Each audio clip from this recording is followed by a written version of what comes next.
удивительного тем, что оно публикует все свои книги бесплатно онлайн. Вот.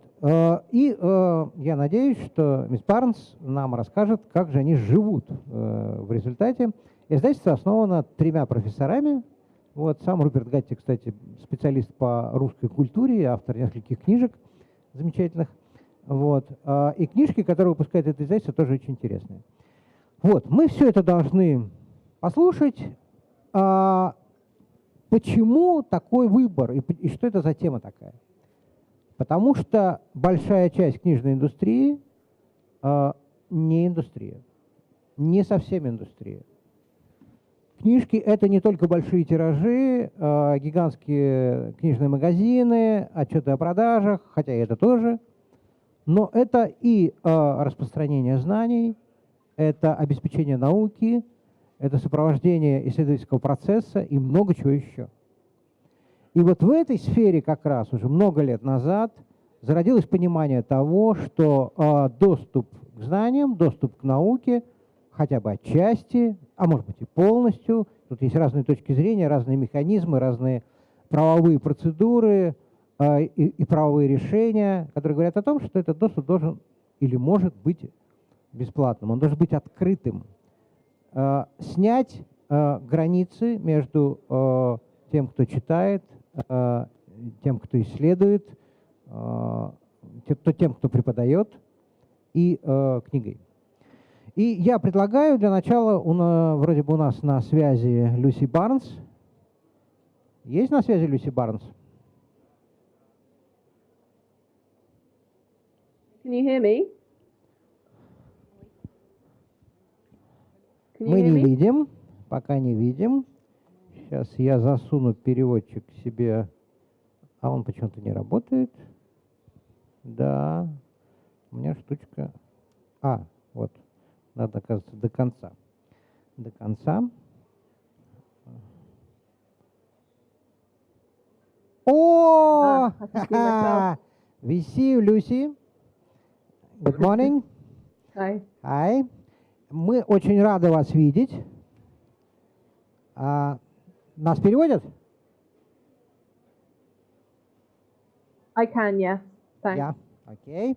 Мы очень рады вас видеть. Я немного рассказал о вашем издательстве, потому что его давно знаю и люблю.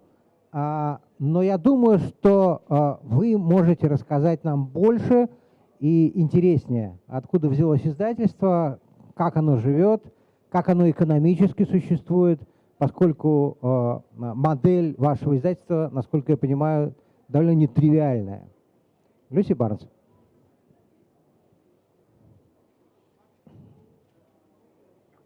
Thank you. I've got a few slides that I'm going to try and share, if that's possible. It's telling me I can't share them. I don't know if I can be given the permission to share the slides. Is that possible? Да, можно расширить экран. Is it possible to be able to share the slides I've got on my computer? Aha, yes it is. Brilliant. Okay. Yeah. So I hope you can see these. So thank you very much for having me to speak today. My name is Lucy Barnes, and I'm editor and outreach coordinator at Open Book Publishers. I could hear some of that very kind introduction, and thank you very much for that. And so what I'm going to talk about today is the work that we do for people that don't know much about us. And then I'm going to talk a bit about the the business model that underlies that work and how we're able to do our work. And then at the end, hopefully, if I have time, I'm going to touch on a couple of projects called COPIM and Scholar-Led, which we're involved in as a way to try and scale the work that we do, to try and enable other presses to do work something like ours. So to start off with talking about Open Book, we're a leading independent open access book publisher. So we're based up in Cambridge. We're based in King's College actually, and our directors are members of the university or former members of the university. But we're not actually affiliated to the university. We are independent, although our offices are based there. We're not for profit, and we're led by academics, founded by academics, and several of the staff are also involved in research. For example, I'm working on my PhD at the moment. We publish between 24 to 30 books a year. Hopefully this year we're going to be towards the higher end of that. And all our books are published open access. So they are open access from the date of publication. There's no embargo on that open access. Our books are all peer reviewed rigorously. So just to summarize it briefly, a proposal comes in and our board looks at the proposal. If they think it's a serious proposal, then the full manuscript, is then sent out for review by at least two experts in the field. And if the peer review reports are positive, then we publish. We don't charge authors to publish.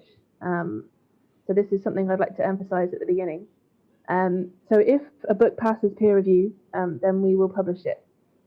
We do ask authors to apply for funding, if possible, to help defray the costs of publication, but that doesn't affect the decision about whether or not we publish. So if a book doesn't have funding, but it passes peer review, we will publish it. And if it has funding, but it doesn't pass peer review, then we won't.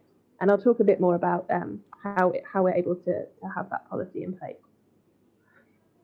Just to emphasize as well that the books are physical as well as digital. I know it's a bit of a myth that open access is digital only, but it's not the case for us, and it's not the case for many other publishers who publish open access.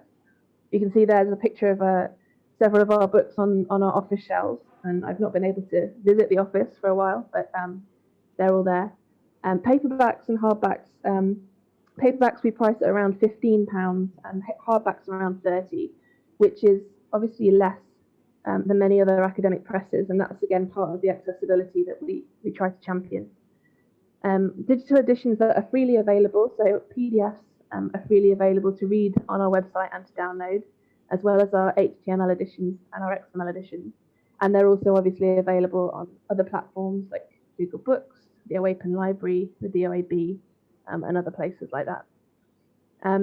We also produce ebook editions, which we charge for, usually EPUB and Mobi editions, although our library members get those for free. And I'm going to talk a little bit more later about our library membership program. And just one other thing to emphasize about how we work. We try to champion innovative publication techniques. So, as I've said, we do publish print copies of all of our books, and that's important to us. But we're also very interested in what a book can look like when it's not limited to the page, when it's not only a physical object. And so just a couple of examples of things that we do. We embed audio and video where that's appropriate. So we have a book called Enunciations, which is about the theme of the Annunciation in theology and in music. And as part of that project, some choral pieces were composed and recorded, and the recordings are embedded in the book. So as you're reading about what the composer has done and how they've worked with the theologian, you can listen to the work that was produced there. And we have a book series called the World Oral Literature Series, and that includes video recordings of oral literature in practice, which has a kind of dual function. So obviously it's helpful for a reader to be able to see the oral literature which is being written about, but it also means that the books become a kind of archive of those practices, because in some of the places where they're from, they're gradually dying out. And so because the books are open access, people can access those recordings from those communities, as well as the academics and those who are interested in reading about them. And there's things like a zooming function, so that's important if we have books where the images are crucial. That might be books about medieval manuscripts, or we have a book on Charles Dickens's working notes for his novel Dombey and Son, and sometimes those notes are quite difficult to read because he writes tiny little notes in the corners sometimes, or little scribbled out, crossed out notes. And the zooming function lets you zoom in and actually see those in close detail. So to talk a bit about how we're able to fund the work that we do and what our cost and revenue model looks like. This is our cost and revenue for the last financial year, 2018 to 2019. And you can see there the publishing costs are laid out. So the staff there, we have, I think, 7 full-time staff, and then about 5 people that we employ on a freelance basis. Overheads there, which include rent. I just want to say something about the rent. So we are based in King's College, and they very generously charge us rents which are lower than the sort of commercial rents that we'd expect to pay in Cambridge. And so to reflect that in the figures, we have a figure in the grants and donations, which equates to the amount that we would otherwise be paying in rent, so that those numbers are all in those figures. Title production expenses, so that's things like licenses for the software that we need to produce our titles and things like that. Printing costs and royalties, we print on demand with a company called Lightning Source. And so you see there the total publishing costs, £181,510 for last year, and the revenue £186,811, which is obviously slightly more than the publishing costs, which is good news for us. And the slight profit there goes back into the company so that we can use it to make more books. And then the revenue model there on the other side, I'm not going to talk about that right now. I'm going to talk about that shortly. So I'll just have another couple of words about the costs. So in that year, we published 25 books.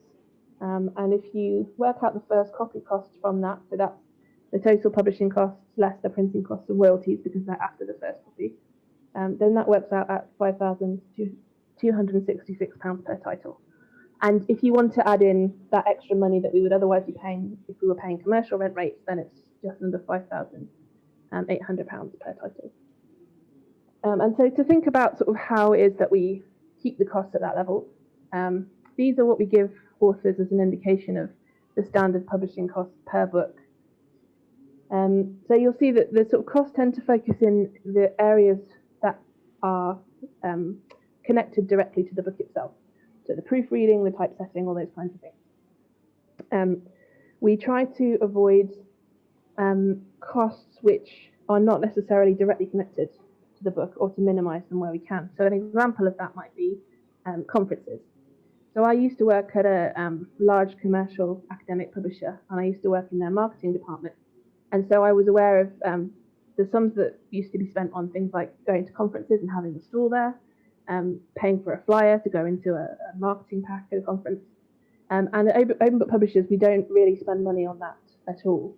So the way that we try to market our books and to talk about the work that we do is we sort of have a combination of different strategies. So email is a big one. We spend a lot of time on crafting email lists that are relevant to the books that we publish. We do a lot on social media, on Twitter. But also because we're, several of us are active academically, we go to conferences individually as researchers, and there we're able to talk about the press and the work that we do, and we support authors who are also going to conferences and speaking and talking about their books and give them flyers and materials and things that they can distribute there. And we also use relationships that we have with libraries and with universities. For example, through our library membership program, which again I'm going to talk slightly more about shortly. So we through that we have relationships with those institutions, and we're able, in some cases, to go in and to speak to academics at those universities who obviously are going to be teaching, and so we hope will be using our books to teach, but also who are going to be authors and who are going to be writing, and so we hope that they will consider us then as a potential place to publish their work. So that's our costs, and now to think a bit about revenue. So I mentioned at the beginning that we don't charge book processing charges, and before I kind of explain our revenue model, I just wanted to say a little bit more about why that is, why we don't charge those fees. So the press was set up in large part out of frustration at the costs of accessing scholarly material. So if you just split those costs then to the authors, and it becomes a cost to publish the scholarly material, then you've not really dismantled those barriers, you've just moved them around. So we're not particularly interested in that. And obviously the downside then is that restricts publishing to those who can afford it, either because they can afford it personally, or because they have institutions or funding bodies who are willing to fund the publication of their book. And in our view, that's not a sustainable way to fund open access books in the long term. Certainly, it creates a lot of hostility among researchers who obviously have never had to confront these costs before, and for other reasons, it's not sustainable. And also, I think any publishing program will cross-subsidize its costs and its revenue. So, you don't think about a single book in isolation. You might have one book that you think, well, this isn't going to sell very much, but on the other hand, I have another book on my list which is going to sell a lot, so that balances it out. Or if you're a larger press, you might think, well, my monograph arm really doesn't make very much money, but that's okay because my textbook arm will make a lot and will cover that cost. So to think about a charge per book, which is meant to cover a lot of the costs up front, to me, it's not. It sort of reflects the fact that in those cases, open access is something of an addition. It's not part of the way that the press works systematically. It's kind of an extra thing that they're doing. And so we would hope that presses are trying to move to a point where they don't need to charge those fees anymore because they're able to make the revenue that they need in other ways and cover the costs in other ways. So to talk a bit about our revenue model, sales is the largest chunk, book sales. So I mentioned that we do sell paperback and hardback and ebook editions alongside our open access editions. They all come out at the same time, and we sell. You can see there the chunk of our income that comes from sales. And then grants and donations. So I mentioned we ask authors if they are able to source grant funding, and that helps to defray the costs of publishing their book. That also includes donations that come directly to the press, so that are not connected to any particular book, and also, as I mentioned, the amount that we get in a lower rent from King's College there. Title production charges, that's only a small source of income, but it covers things like if an author hasn't indexed their manuscript, we'll index it for a small fee. And if they have a very large number of images which they haven't cleared the copyright for and that there's work to do in that area, we will sometimes charge for that as well. And then finally, the library membership program. This is the other sort of big slice of our revenue stream. This is something that we brought in 2015, and I think at the time was quite an innovative program. More publishers are starting to develop their own. So basically how this works is we charge member libraries £300 for an annual membership. And in return for that, the library and everyone on the library domain gets the ebook editions that we would normally charge for. They get those for free. And they also get discounts on print copies. The library receives mark records and metadata from us. And also we support them in any way that we can with marketing materials or with support, say around Open Access Week, or I might go and speak at an institution who's a library member, either digitally or in person when that's possible, to explain more about Open Access and Open Access books and open book publishers and how we work. So that's our revenue model. And then just briefly at the end, just to touch on scholar-led and co-pim. So I said at the beginning that we're thinking about how we scale the work that we do. And one way that we could scale might be that we got bigger. So we hired more staff, so we could publish more books, so we get more in sales. We could put more resources into getting more library members and get more money that way.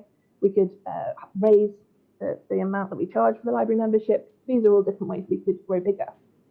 But the directors thought about this and said, well, isn't it actually more interesting if we could facilitate more presses to do work in a similar way that we do, to be able to publish open access and not to charge authors to do that. And so we're working on that in a couple of different ways. And one of those is called scholar-led. So scholar-led is a consortium of 5 open access presses. We're all not-for-profit and we're all academic-led. So we share those sort of organising principles, I suppose. And we're all developing, we're interested in developing collaborative approaches to open access book publishing, so how we can work together to enable each other to publish open access books. So rather than thinking of ourselves as in competition with each other, we're very much thinking in a collaborative way. And so although we have those that shared ethos that we're not-for-profit and that we're academic-led, we're different in other ways. So editorially, we have different focuses. We're interested in supporting different types of books. So, for example, Open Humanities Press are very interested in experimental publishing. Punctum Books are very interested in para-academic work. So we have differences, and that diversity, I think, makes us more interesting and is a valuable thing in its own right. But we have those shared principles, and around that, we're thinking, well, how can we how can we enable there to be more presses like us? And that idea is something that we've called scaling small. So the idea of not ourselves getting bigger, but of being able to enable other smaller presses to exist and to thrive and to multiply. So just to kind of illustrate that somewhat, our books together, the 5 presses have published over 500 books. And you can see them here. This is the OAPEN platform. We have a shared catalogue on the OAPEN platform. So these are all of the books of the 5 different presses in that scholar-led group. And so together we published 522, although I think it will be more now since that screen grab was taken. And in the next year, we're aiming to publish around 80 between us all. So we thought, well, what would it look like if rather than 5 of us, there was 10 of us, or if there was 50 of us? And so partly to kind of work towards that goal, we have become involved in something called COPIM. You may have heard of COPIM. It's the community-led open publication infrastructures for monographs. And this is a project which is going to run over the next 3 years. It began in November of last year. It's funded by the Researching and Development Fund and by Arcadia. And it's aiming to build community-controlled and open systems and infrastructures that will help to develop and strengthen open access book publishing. So these infrastructures are going to be open source. They're going to be governed by the academic community rather than by any one entity, any one publisher, or any one organization. And so, similar to scholar-led, it has a kind of collaborative ethos. So you can see there's partners including universities and researchers, university libraries and librarians, open access publishers, and infrastructure providers. And just briefly to touch on the different elements of COPIM. So we're building a revenue infrastructures and management platform. This will enable consortial library funding, not necessarily the same model as Open Book Publishers Library Membership Program, but a similar kind of approach, I suppose. So the idea is that libraries would collaboratively fund open access presses to publish books. We're working on knowledge exchange and piloting alternative business models. So as part of this, we would aim to flip, to help 2 presses who currently don't publish open access to flip to an open access model.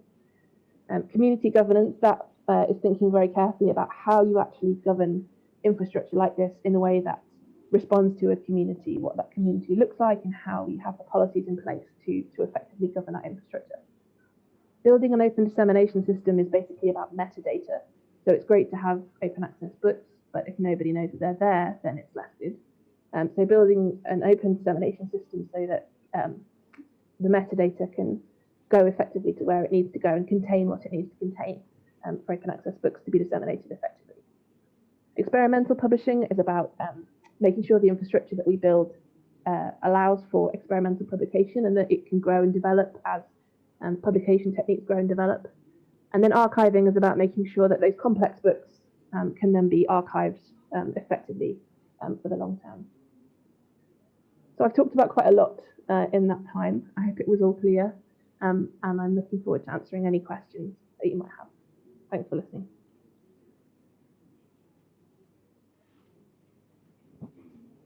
Спасибо, Люси. Так, я думаю, есть вопросы. Есть вопросы? У меня есть как минимум 2 вопроса. Вопрос первый. Как я понимаю, движение открытого доступа, оно развивается уже давно, а в некоторых странах оно даже становится частью государственной политики, или политики каких-то больших институций. То есть, насколько я понимаю, некоторые фонды в Великобритании просто обязывают исследователей публиковать результаты своих исследований, научной монографии в открытом доступе. Насколько это способствует вашему делу, издательскому делу? Yes, I think it does. I mean, I think it's symptomatic of a broader acceptance that open access is a good thing broadly, and that it's something that we should be trying to encourage, that research should be available to a broad public and not just to people that can pay for it. And so I think that is definitely a positive. I think with all these things, sort of devil's in the detail to a certain extent. What sorts of publishing are these policies going to support? If it entrenches a book processing charge system, which I was talking about earlier, that's not something that as a press we would see as a good thing. So we would hope that those sorts of policies would encourage presses to think beyond the book processing charge and think about how else they could fund their open access operations. But certainly I think the fact that open access in the round is getting support from national research infrastructures and from powerful funding bodies is a good thing. Спасибо. И второй вопрос. Я уже не первый год слежу за вашим издательством, и вот этот вот пирог доходов, он несколько лет был другим. Там было больше грантов, и большую долю составляла library membership, то есть те деньги, которые платили библиотеки за доступ к вашим книгам, и значительно меньше было продаж. Сейчас продажи, как я понимаю, уже занимают почти половину ваших доходов. Таким образом, то есть видно, или, может быть, я ошибаюсь, что Open Book Publishers постепенно превращается во вполне коммерческое издательство.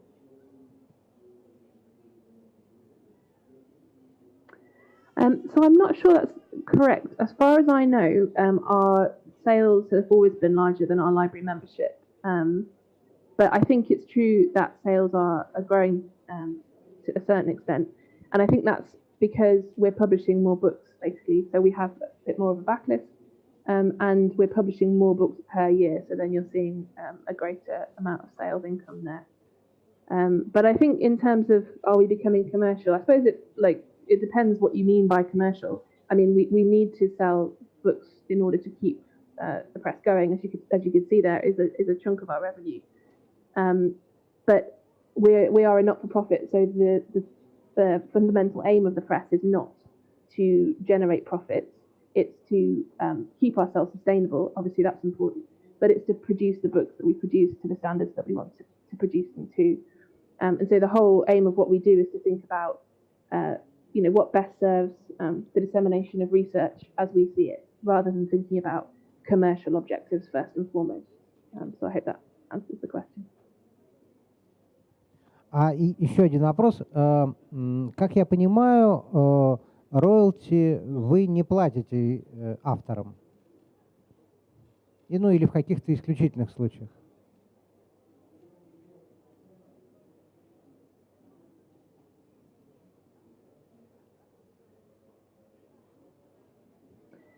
Yeah, that's right. So as far as I understand it, the cost of calculating the royalties was almost equal to the royalties themselves. So sales, for academic books in general, sales aren't large, and so royalties generally aren't high. For some of our books, textbooks that sell more, then we might work out with the author that we are going to provide royalties. But it's not something that we do across the board.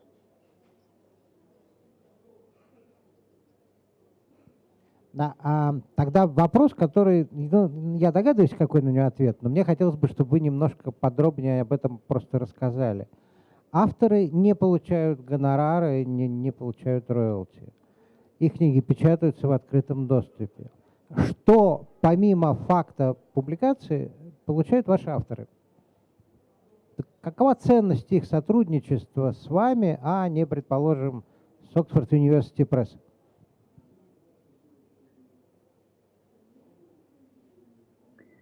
Well, I think one of the big reasons to publish with us is because, as I've mentioned, we publish open access without charging a book processing charge. So that's one reason that authors come to us. Another reason is because we are a small team, but we publish a small number of books, so we're very dedicated on each individual project. So we have a lot of feedback from authors that the amount of care and attention that's taken with their book is something that isn't necessarily the case at every other press that they've experienced, and so that's valuable to them. And I think a lot of authors share our vision, I suppose, as a press, that research should be freely and openly available, and certainly some of the authors that have returned to us multiple times, that's often a driver for them, that they believe in what we stand for as a press and they want to support that. А еще я видел когда-то Руперт Гатти, доктор Гатти, выкладывал статистику цитирования и просмотров, и чтения ваших авторов. Вот это производило очень большое впечатление. То есть открытый доступ и то, как вы его делаете, то, как вы его реализуете на практике, он вообще приводит к тому, что распространение, собственно, идей, концепций происходит значительно более эффективно. Вопросы? Нет вопросов. Спасибо. Довольно общий вопрос, поскольку я впервые слышу про Open Books Publishers. Что является вашей сильной стороной? Какая специализация, на какой гуманитарной, не знаю, что именно является вашим козырем в вашей издательской программе? И с кем вы конкурируете, если с кем-то вы считаете себя находящимися в отношениях конкуренции? Спасибо.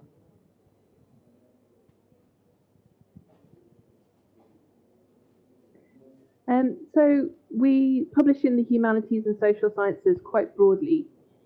We do have some areas of strength. For example, anthropology. We have published quite a few books in anthropology, thanks partly to the World Oral Literature series that I mentioned.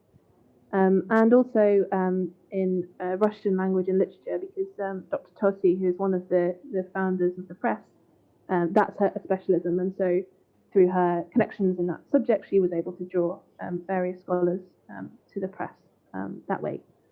But in general, we have a fairly broad number of subjects that we publish in within the humanities and social sciences. And I don't think we see ourselves necessarily as in competition with other presses. So as I mentioned, a lot of the projects that we work on are founded on the idea of collaboration.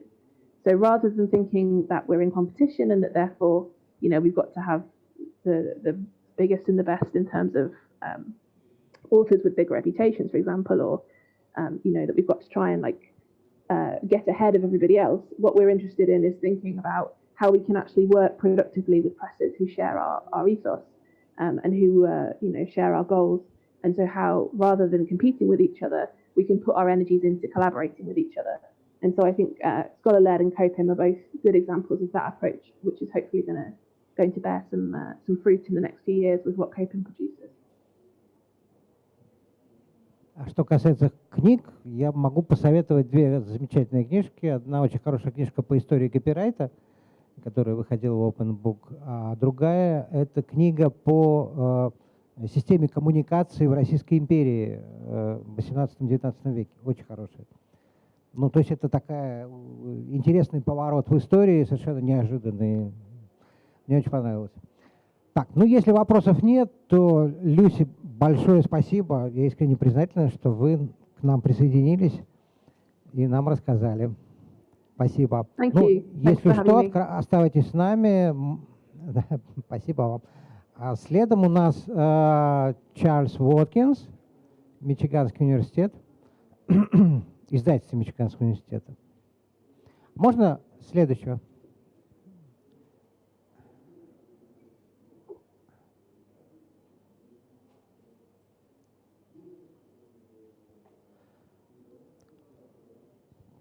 Добрый день, Чарльз. Мы вас видим на экране. Hello. Наконец-то, да. Спасибо. Чарльз Уоткинс, руководитель издательства Мичиганского университета, у которого есть очень интересная платформа Fulcrum. Вот. И я очень надеюсь, что Чарльз нам об этом расскажет.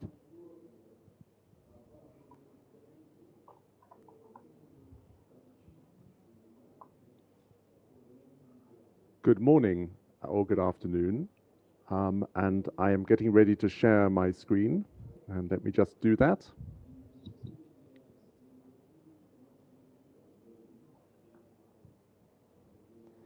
Да, получилось. Well, it is an honor to be here, and thank you very much for the invitation. My name is Charles Watkinson, and I am the head of Michigan Publishing, which is part of the University of Michigan in the USA. So I want to start with this comment from Arnoud Nouri, the CEO of Hachette, in 2018. The ebook is a stupid product. It is exactly the same as print, except it's electronic. There is no creativity, no enhancement, no real digital experience. And my talk today is to say that that is no longer acceptable. All scholars now are digital scholars, and students expect multimedia learning experiences. And if a book is not online, it is invisible. And publishers need to have flexible, affordable infrastructure in order to publish the book of the future.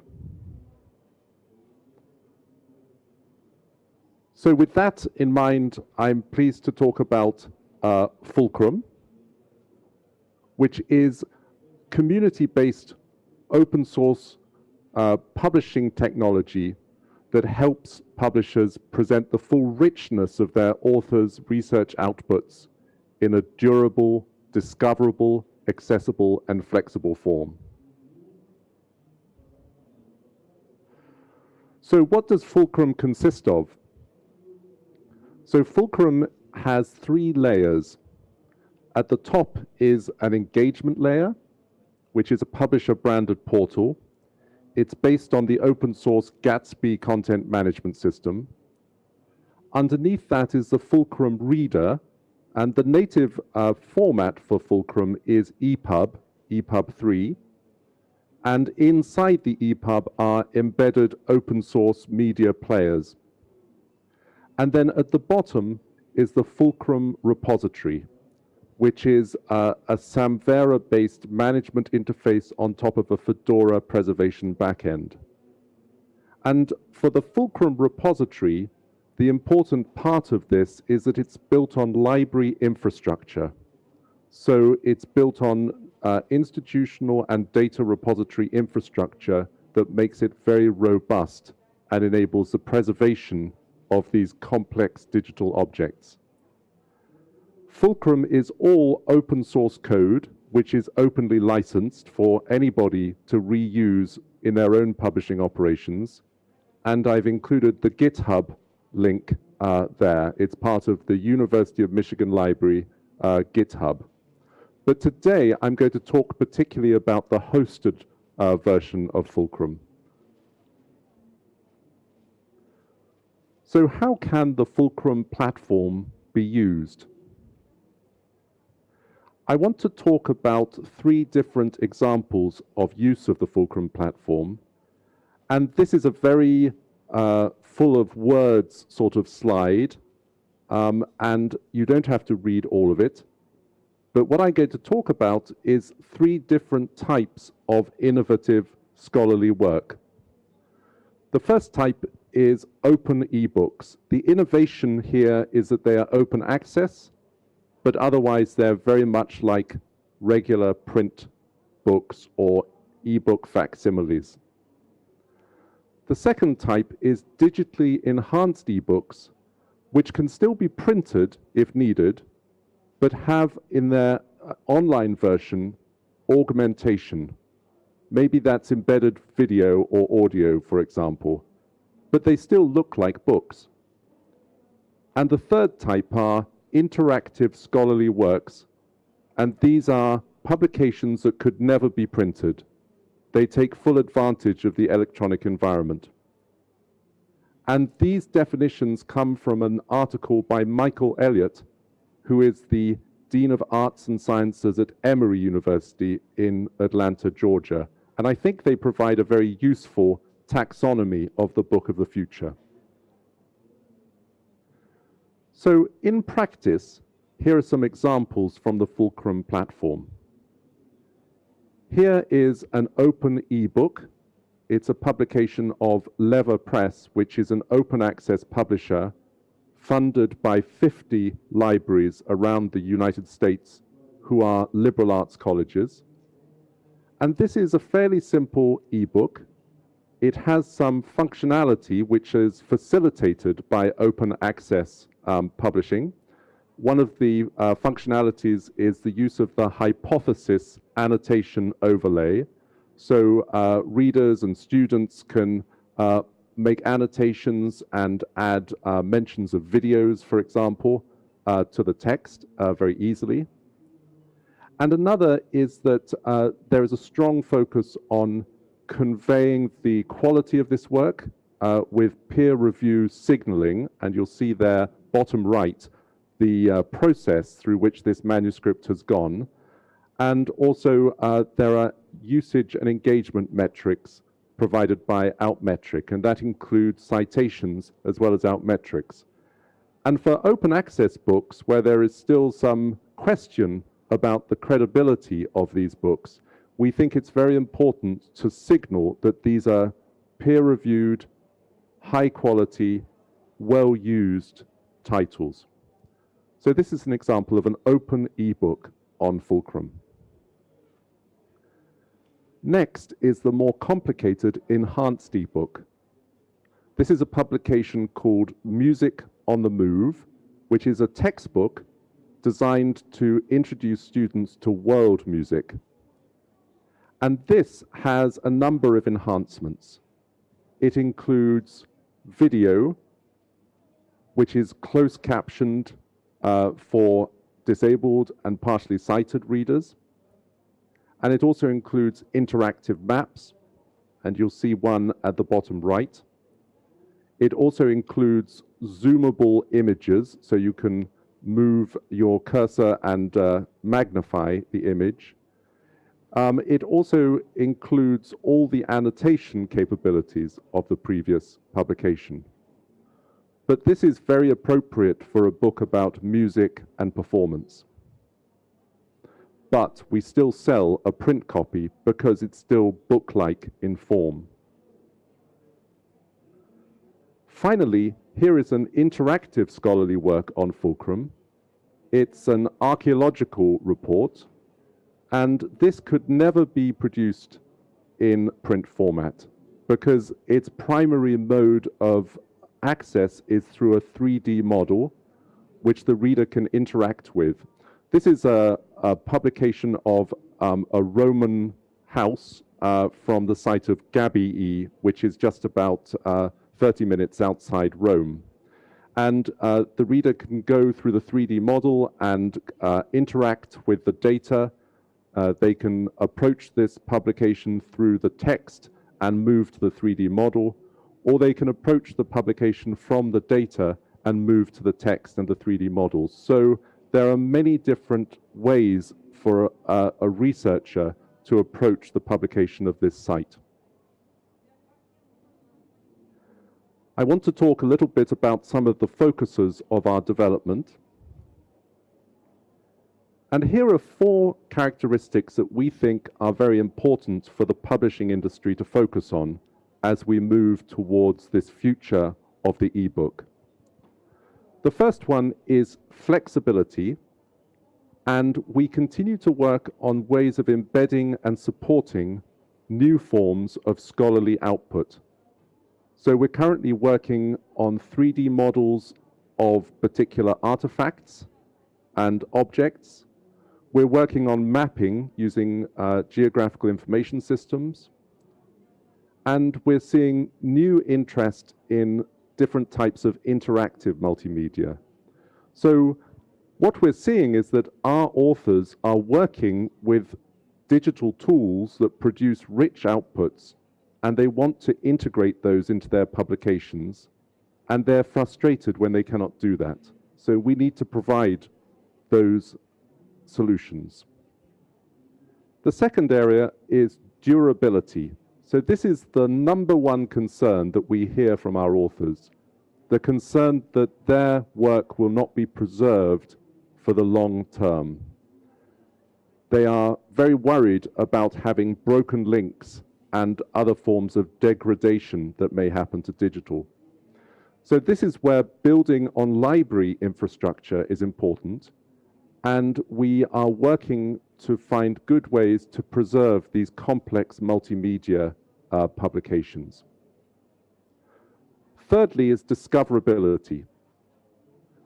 When a book is published open access, many of the discovery mechanisms do not work very well, and that is because there are many intermediaries between the publisher and the reader in the book environment.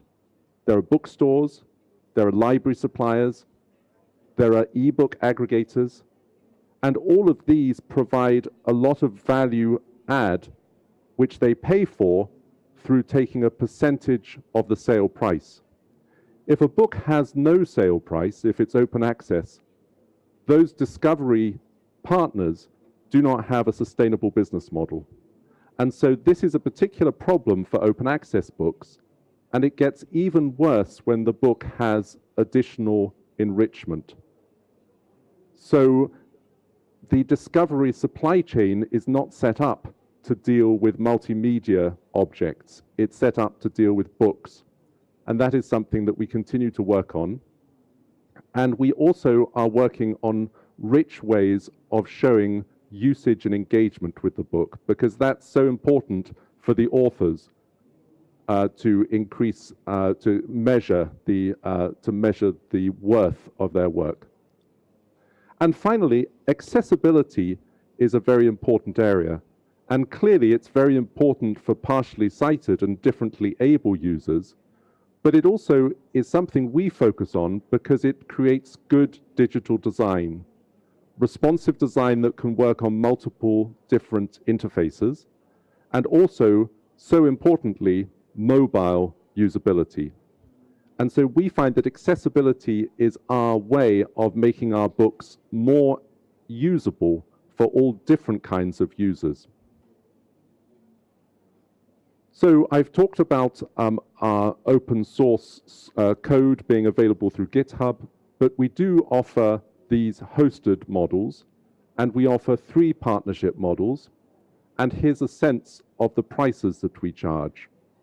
So for a single title, it's about $2,500, which includes preservation in perpetuity, and that's a one-time charge that can be included in a profit and loss statement.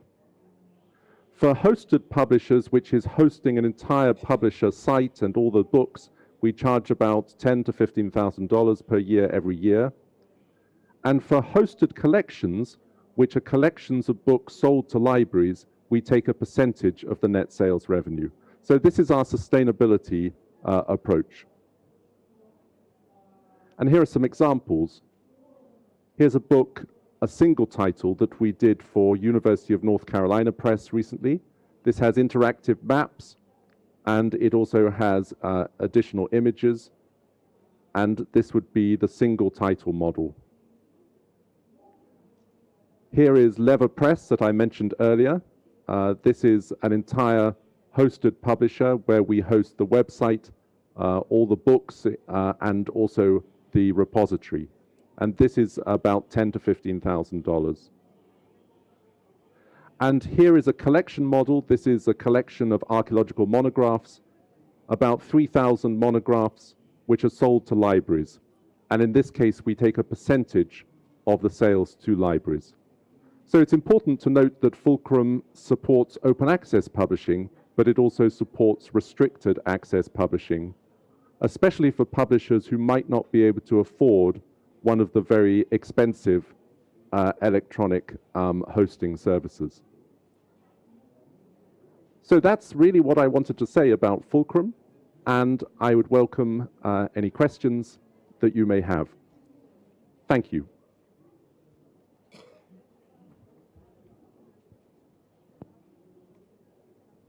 Спасибо, Чарльз. Вопросы? Чарльз, пока наша аудитория думает, вот какой вопрос. как я понимаю, весь софт, который вы разрабатываете, ну, то есть любой разработчик, любое издательство, я не знаю, там, университетское издательство может просто взять и использовать для того, чтобы сделать, ну, фактически какую-то копию фулькрума. Я правильно понял? This is the code that you're talking about, I think. Is that correct? То есть можно взять? А тогда я не совсем понимаю, а за что тогда платят ваши партнеры? То есть они, получается, что они платят за вашу экспертизу? Yes, that is correct. They pay for the technology costs of hosting. They pay for the setup of their platform with all the branding, and they pay for the ingest of their content.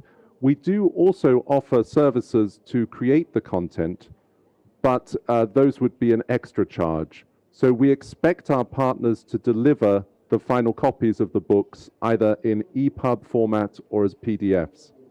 And then for hosted publishers, we provide them with a content management system which will allow them to manage their own website as well as ingest their content and provide support.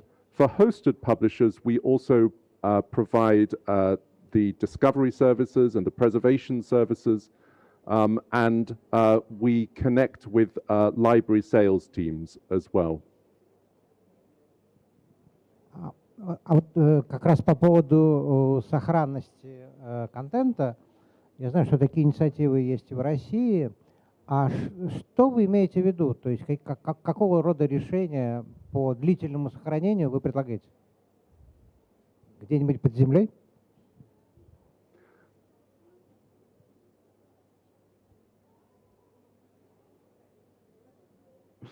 Yes. There are so many international initiatives around digital preservation.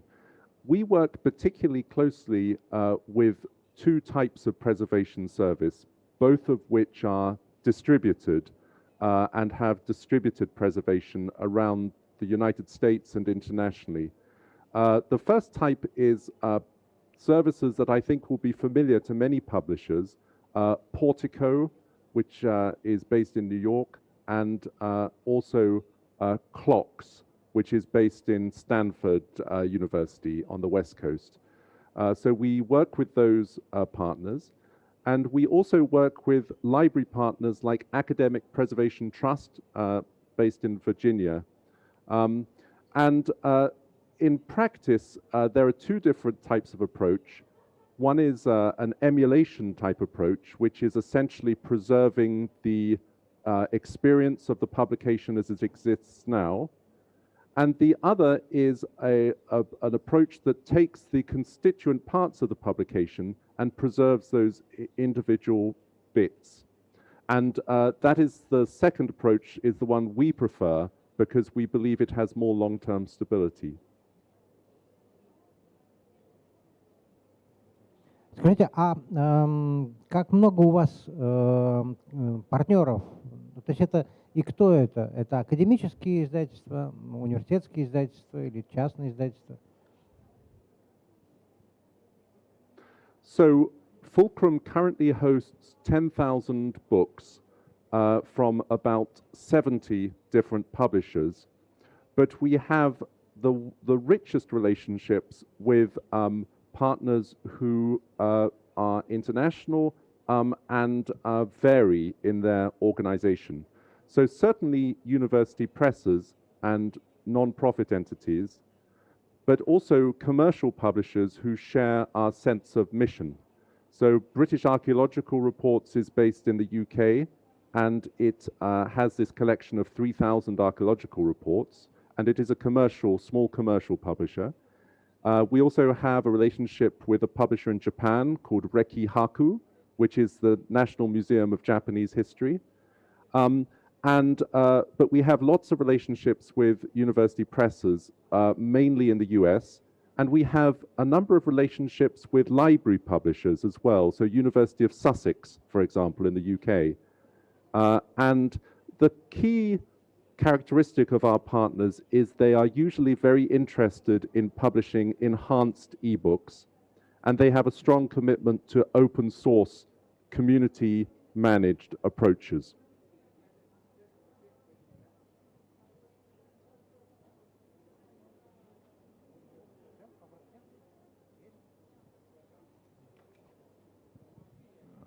У нас же, я так понимаю, сегодня тема «Открытое издательство», «Открытая наука».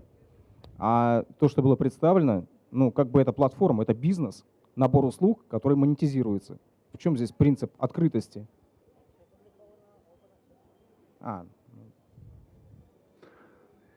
Yes, thank you for that question. The platform is a non-profit platform, so the expenses that we charge go directly back into the management of the platform and also into its continuing development, because we need to have a reinvestment to stay current with the rapidly changing ecosystem. The content on the platform, however, is in most cases open access. Some of these books are sold to libraries, and those particular titles are totally free and reusable to readers. So this is the delicate balancing act between sustainability and maximizing access.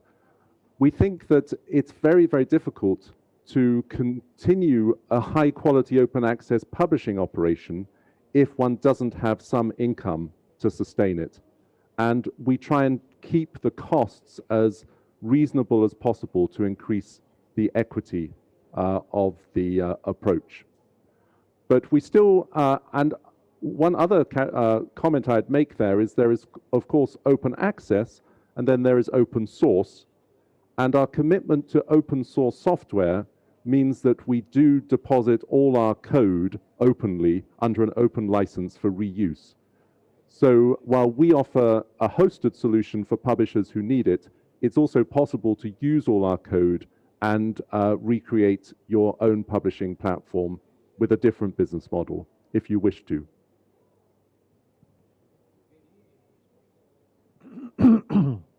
Ну и последний, может быть, вопрос.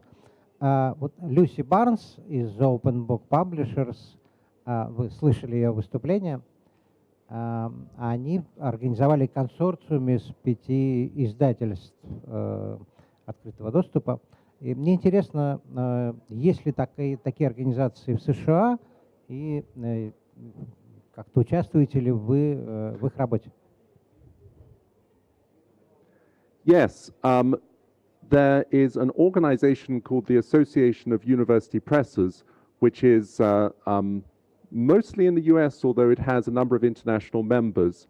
It has about 100 university presses in the US and 150 members in total. And we work very closely with other members of that consortium. And then we also are based in a university library, and we work very closely with the Library Publishing Coalition, which has about 60 members around the world. And many of those members are developing their own open source products and developing their own books. And these are members, organizations we work very closely with. So we are, for Fulcrum, it's based and governed from the University of Michigan. So it doesn't have a consortial organization for the platform itself. But more generally, we are part of a very rich and collegial academic community of non-profit publishers. And it's very exciting to see the work that Scholar-Led is doing, because it really points the way to even deeper relationships between smaller, humanities-based, non-profit publishers committed to this type of work. So these consortial approaches are very, very important.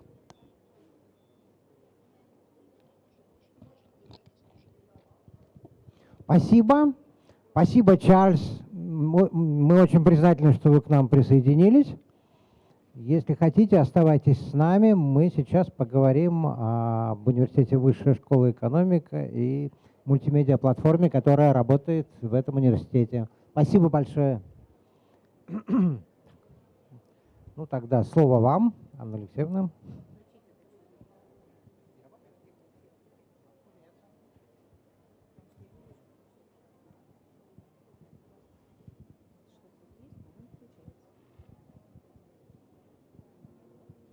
Хорошо.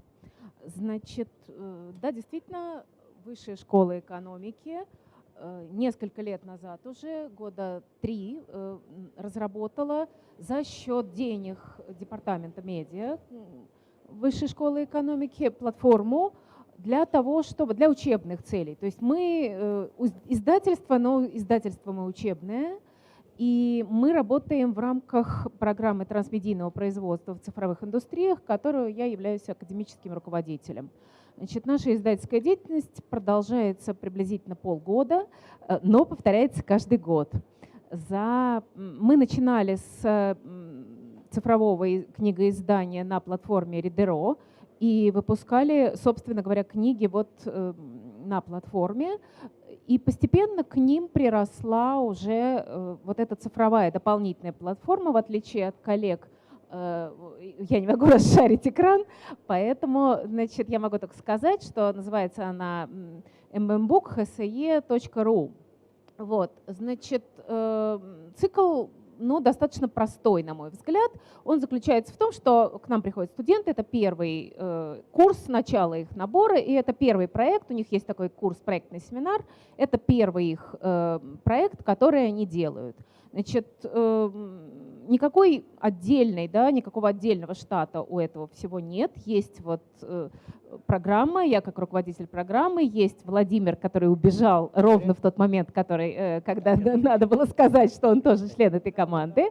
Значит, есть Александр Гаврилов, который это все тоже начинал, и есть Александр Архангельский, который является творческим руководителем программы. Вот, собственно, вот вчетвером мы и ведем курс и одновременно занимаемся издательской деятельностью.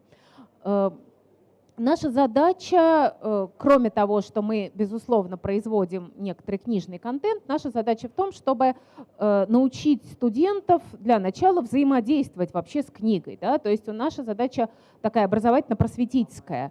У нас несколько типов книг, которые мы издаем. Значит, это учебные пособия, часть из которых уже готова, мы предлагаем их студентам. Часть учебных пособий создают сами студенты, потому что каждый год есть некоторый объем материала, который разбросан, учебного материала, который разбросан по разным платформам, и для того, чтобы его собрать, в общем, требуется некоторые усилия и некоторая такая минимальная редакторская деятельность, которые и делают студенты под нашим руководством. Например, вот в прошлом году мы выпускали книгу по онлайн-образованию, точнее, по продюсированию, на самом деле, онлайн-курсов. Вот. Выпускали мы ее осенью, не предполагая, что через несколько месяцев эта книга будет супер востребованным материалом, потому что тогда еще никто не подозревал, что все мы будем вынуждены уйти в онлайн, и это все на нас рухнет со страшной силой. Значит, и вот когда оно на нас рухнуло, мы достали эту книжечку и ссылочку на нее и сказали: вот, дорогие товарищи, а теперь, пожалуйста, вот книжечка, а вот ссылочка, переходите, там куча интервью разных продюсеров, которые в разных компаниях разрабатывают онлайн-курсы. Там вы найдете все советы, которые смогли собрать наши студенты. Значит, частично материалом оказываются и дипломные работы студентов. Для того, чтобы, поскольку курс этот трансмедийный, мы хотели, чтобы они не только собирали книжку, что ценно само по себе, но и делали очень похожие на то, что сейчас было сказано, мультимедийные разного типа расширения, только у нас нет такого, так сказать, масштаба, чтобы мы делали 3D, поскольку весь этот производственный процесс, он бесплатный. Значит, во-первых, мы не можем это делать по правилам, учебный материал процедуры учебной деятельности, да, не может продаваться. Поэтому деньги, которые за книжку получают, значит, возможно получить на ридеро, это деньги авторов. Если автора у книжки нет, если авторами книжки являемся мы, да, как редакторы, которые собирают материал, то, соответственно, мы ставим нулевую цену, и некоторый процент получает там платформа Reader, но зато мы выкладываем целиком этот материал на цифровую платформу и к нему делаем аудио, к нему делаем мультимедиа, к нему делаем карты. Все это мы делаем на открытых платформах. Значит, вот сейчас у нас уже чистых таких вот кейсов набралось, наверное, штук 6. Как вы понимаете, масштабы наши невелики, но мы рассчитываем, что поскольку мы это делаем, мы ползем долго, то есть мы не делаем много сразу, но мы ползем долго, что поскольку наши, в общем, книжки, которые мы издаем, поскольку мы начали на Ридеро давно, их уже к 50 штукам приближается, я думаю, что если мы также будем упорно ползти в этом направлении, то, соответственно, у нас через некоторое время и этих мультимедийных книг наберется достаточно много. Значит, мы их тоже в рамках учебного процесса продвигаем, да? И каждая следующая волна продвигает не только свои книжки, но и все то, что было сделано до них, потому что все равно так или иначе отправляют на платформу. Значит, сказать, что они прям бешено востребованные, нет, конечно, значит, очень по-разному. Есть просто очень красивые книжки, которые быстро вспыхивают, ярко горят, да, то есть их хорошо тиражируют, на них переходят, и потом они абсолютно гаснут. А есть такие долгоиграющие книжки, как та, с которой мы начинали, собственно, всю эту историю. Мы делали книгу про цифровое книгоиздание. Значит, поскольку мы сами же отправляем наших студентов ежегодно к этой книге, у этой книги, соответственно, длинный хвост, не то чтобы она ярко пылает, И постоянный спрос. Да, значит, постоянный спрос есть, значит, остальное получается волнами, когда книжка становится по какой-то причине актуальной, как с этим продюсированием онлайн-курсов, значит, соответственно, идет эта волна спроса, мы ее фиксируем. Интерес к нашей платформе очень большой проявляют все учебные заведения, от школ до дружеских параллельных факультетов университета. Проблема заключается в том, что никакой структуры как таковой нет, и финансировать ее, в общем, никто не собирается, поэтому мы можем каждый раз просто в рамках того цикла, который у нас есть, и наших собственных, так сказать, нашей собственной учебной деятельности потихонечку удовлетворять некоторый спрос. А вообще платформа, безусловно, очень интересна школам, особенно она стала интересна на изоляции, да, когда стали делаться много разных значит, попыток, да, как бы все-таки их привлечь, да, чтобы они все-таки хоть что-то делали, кроме того, в смысле школьники, да, кроме того, что они соблаговоляют, не знаю, как это сказать, выйти в Zoom, да, и встретиться с преподавателем, чтобы они как-то еще включались. Тут, значит, очень привлекательна оказалась платформа, потому что она дает несколько возможностей, кроме того, что в нее можно встраивать мультимедийные всякие элементы, да, и это тоже это настолько элементарно, что это могут делать школьники так же легко, как это могут делать студенты. Она еще и позволяет, у нее есть 3 вида комментирования. Значит, когда можно пояснять словами, когда можно пояснять картинкой и когда можно пояснять текстом с картинкой. Да, эти формы тоже оказались очень востребованы у преподавателей и школьников, потому что они позволяют делать то же самое, что пытаемся делать мы со студентами. Мы хотим, чтобы они погружались в книгу, и преподаватели хотят, чтобы они тоже погружались в книгу. В качестве примера у нас сделано 2 главы «Капитанской дочки», и эти 2 главы, да, они тоже регулярно имеют большой спрос, но опять, поскольку это все в рамках университетской деятельности, то на большой масштаб мы только мечтаем выйти, это все масштабировать, но пока все равно все то, что делается студентами, да, даже если это не в рамках чисто учебной деятельности, а в рамках их проектной деятельности, есть такая отдельная от учебного процесса, все равно имеет такие ограничения. Зато мы абсолютно бесплатны. Вот такого вопроса, значит, за что вы берете деньги? Ни за что не берем деньги, значит, только отдаем на то, чтобы напечатать на ридеро, поскольку мы все-таки печатаем бумажные книги, мы только свое отдаем немножко, значит, чтобы небольшой тиражик напечатать, кому-то подарить, и все остальное заказывают покупатели, ну, книга по запросу, да, стандартная процедура. Часть книг покупается в бумажном виде по запросу, часть книг скачивается. Мы пытаемся строить какие-то, так сказать, пытаемся подметить какие-то закономерности, значит, какие книги печатают, какие скачивают за деньги, а какие просто переводят вот на нашу мультимедийную платформу и смотрят их там. Ну, пока, опять, количество того, что мы сделали, не такое, чтобы статистические данные были корректные и что-либо показывали. Да, скорее, вот мы пока видим, ну, некоторые предпочтения того круга читателей, которых приводит за собой автор, если это авторская книга, то каждый автор приводит за собой читателей. Иногда с нами работают вполне популярные публицисты, которым интересно, чтобы с их книгой поработали студенты. Это для них читатель, часто незнакомый читатель, да, и несмотря на то, что их публицистические статьи опубликованы в открытом доступе, там, в, не знаю, где угодно, в «Новой газете», да, им интересно, как соберут студенты, как они отберут материал, значит, и какие вот эти вот мультимедийные расширения они к ним прикрутят.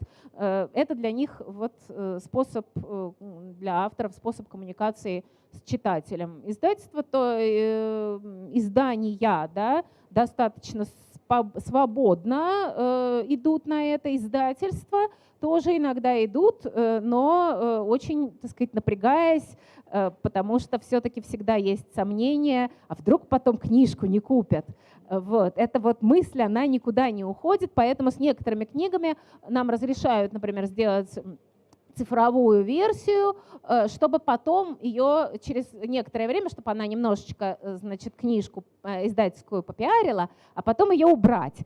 Значит, но зато совсем не против, чтобы, и мы на это тоже идем, чтобы на мультимедийной платформе остался дополнительный контент к этой книге. Вот это очень привлекательно, потому что этот дополнительный контент с цитатами из книги будет тоже долгим длинным хвостом, не суперэффективно, но зато достаточно постоянно поддерживать вот воспоминания о книге.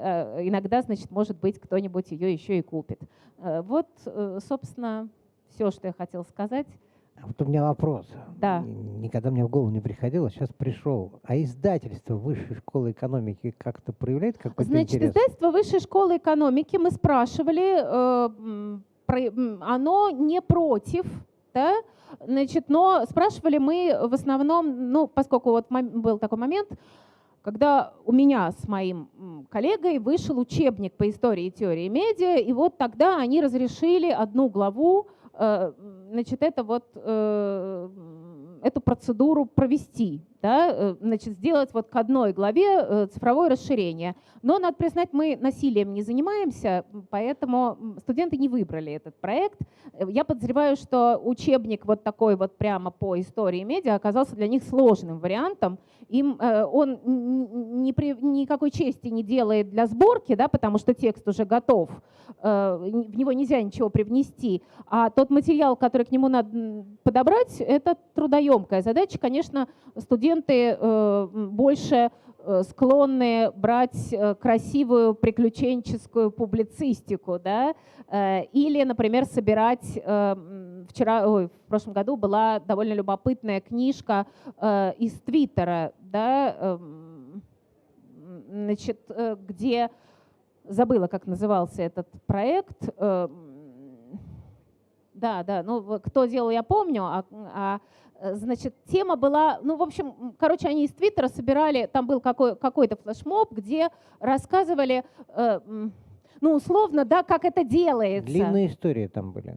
Да, значит, как это делается, да, вот инсайт из разных сфер, ну, вот, который не лежит на поверхности, как устроено что-то, да, вот был такой большой флешмоб, и они отобрали, значит, из этого вот большого флешмоба материал и сделали из него книжку. Опять вспыхнуло ярко, но сказать, что вот продолжение у этого большое, к этому возвращаются, нет, не возвращаются, это надо очень как-то специфически активно продвигать, но вот такого типа вещи, конечно, студентов интересует больше, да, чем работа с таким тяжелым, в общем, учебниковым контентом. То есть то, что они делают учебные материалы, тоже скорее не фундаментальные книжки, с которыми обычно работает издательство Высшей школы экономики, а ну, такой вот быстрый контент, да, который требует быстрой сборки, быстрого потребления и, соответственно, вот интересен им прямо здесь и сейчас, а не через там на будущее.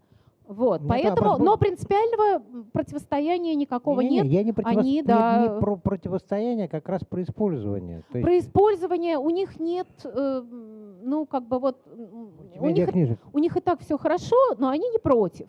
То есть если мы еще раз захотим, они, наверное, еще раз будут не против. Ну то есть все вот идет от нас. То есть это обычные монографии, они без всяких мультимедиа, ничего они не хотят придумывать. Ну, нормальные книжки, да, они нормально, насколько я понимаю, раскупаются. Да, ну, поэтому, в общем, ну, как бы если вот студентов к этому еще привлечь, ну и хорошо, а нет, и не надо, и так все хорошо. Вот, поэтому, значит, вот вопрос нашего, собственно, напора. Решим продавить эту историю, сделаем. Спасибо. Вопросы? Нет вопросов? Ну, если нет вопросов, тогда большое спасибо, Анна Алексеевна, спасибо всем присутствующим. Единственное, что хотел сказать, что судя по тому напору, с которым движется по планете Open Access, нам тоже придет. То, в общем, этот напор до нас явно доберется, потому что, например, насколько я понимаю, Китайская академия наук уже вроде как приняла решение о том, что у них будет Open Access и больше ничего. Поэтому наша пока, как сказать, ерепенится и как-то не верит во все это, и очень хочет продавать все научные журналы. Но я думаю, что и до нас это, в общем, все движение доберется, и тоже мы будем... мы будем впереди планеты всей. Да, ну, и тогда всей, мы будем впереди планеты нашей всей. Планеты. Да. Спасибо. Всем спасибо.